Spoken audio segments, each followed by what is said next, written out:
Mandy Stavik was born in Alaska. She had 3 siblings, Lee, Molly, and Brent.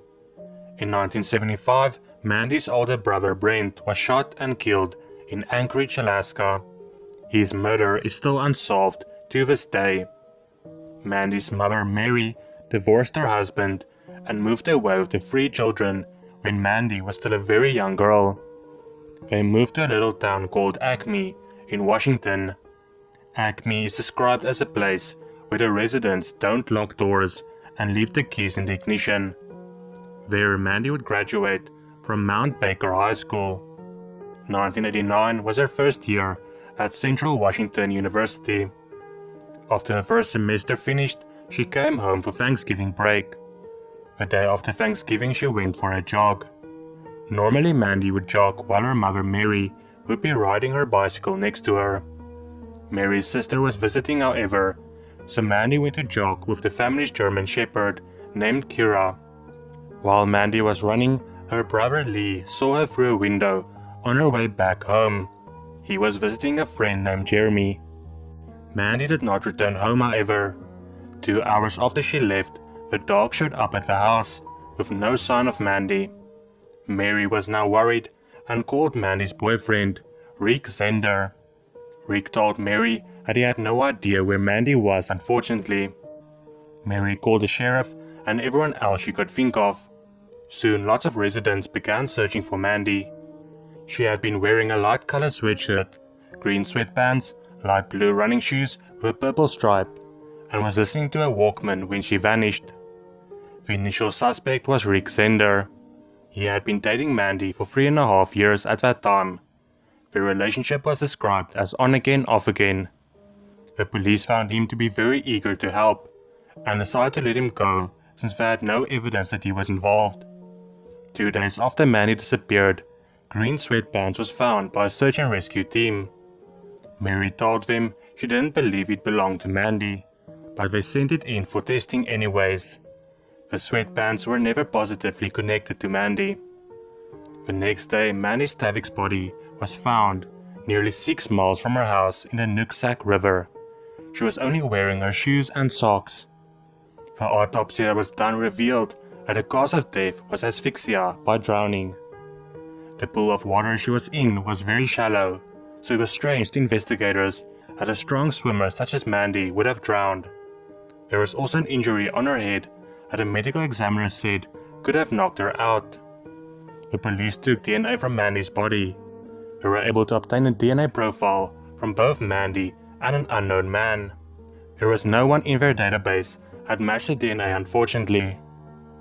The police followed up on over 7,000 leads throughout the next few years, but it always ended up in a dead end. In 2009, Detective Kevin Bohe came up with the idea to test the DNA of every male that lived in Acme in 1989. Since it was such a small town, it could actually be done. They started making a list of everyone that lived in Acme in 1989. For the next 4 years, they analyzed several DNA samples from residents, which did not provide a match. In 2013, they started to look at Timothy Bass. He lived on the same road as Mandy Stavik. Timothy also attended the same school as she did, and his younger brother Tom was friends with Mandy. Another key point was that Mandy would be running past his house every day when she was not at university. When investigators went to his house to ask if he would give him a voluntary DNA sample, he refused. When asked if he heard about the Mandy Stavik case, he said he did not. This seemed very odd for investigators, since Mandy's case was very well known in their small community. In January 1990, Timothy Bass married Gina Malone and moved to Everson, about 19 miles north of Acme. They then had 3 children, and Timothy became a delivery driver at a Fran's bakery outlet. Timothy's wife Gina was also questioned. She said that her husband was very controlling. When they watched true crime shows, Timothy would always say how stupid people was for getting caught, and how he never would if he did something. All of this seemed strange enough to the investigators, so they decided to go to his workplace. There they asked Kim Wagner, who was Timothy's manager, to tell them where he works every day so they could follow him. She didn't feel like it was her place and told them that she won't be giving them any information. The investigators nevertheless tried their best to follow him, but Timothy didn't smoke, so they couldn't get a cigarette to get his DNA. A couple years later, Kim Wagner was at a bar with her husband and a few friends. The friends started to talk about the Mandy Savvy case and how her employee, Timothy, lived on the same street where Mandy lived. It was only then that Kim realized why the investigators wanted information about Timothy. She was now determined to help them. In 2017, she gave him a few items Timothy was using, including a water cup he had been drinking from. When investigators sent the cup for testing, they learned that the DNA retrieved from it matched the one taken from Mandy Stavic's body. At first, Timothy told police again that he had no idea about the Mandy Stavic case and haven't even heard about her. When Timothy learned about the DNA evidence, however, he changed his story.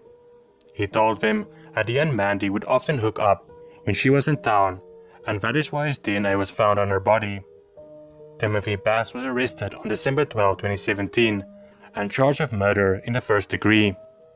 Mary Stavic learned of the arrest on her 81st birthday.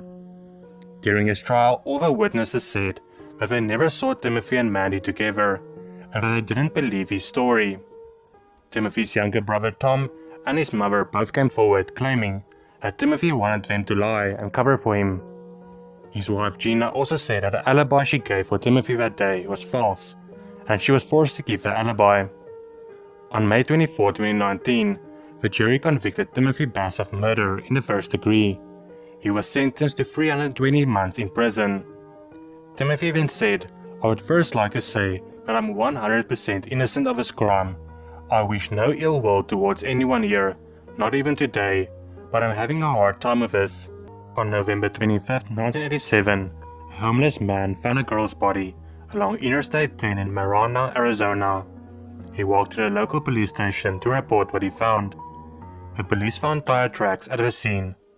This indicated that the girl was killed elsewhere and then moved to where the man found her. A medical examiner in Palmer County did an autopsy and found she has been dead for at least 2 weeks. Her estimated age was between 17 and 21, about 5 foot 6 inches tall, and thought to be European American. She was shot 5 times with a .22 caliber firearm. In 2010, a forensic facial reconstruction was done. The idea was that people who knew the young woman would recognize her. In 2015, a man and a woman named Ellen and Donald Criswell came forward, claiming that they recognized the young woman. They went onto a website and found the picture titled Palmer County Jane Doe, and thought it looked similar to their missing niece, Deanna Criswell. It was especially the gap between her 2 top teeth that helped them recognize her. On February 11, 2015, Deanna Lee Criswell's DNA was matched to the young woman's DNA. After 27 years, it was finally known who she was. Her family members gathered at the cemetery she was buried and replaced the Jane Doe 19 gravestone with the Deanna Lee Criswell gravestone. Deanna was born September 20, 1971 in Washington. After her parents divorced, she became estranged from her family and would often run away. When she was 16, she began a relationship with 36-year-old Bill Ross Knight, and they moved to Tucson, Arizona, a few months before her body would be found. Bill owned a .22 caliber pistol. 9 days before Deanna was found, he was prosecuted for robbery. He passed away in 2005 due to liver complications while serving time in prison. Police believe it was he who had ended the life of 16-year-old Deanna.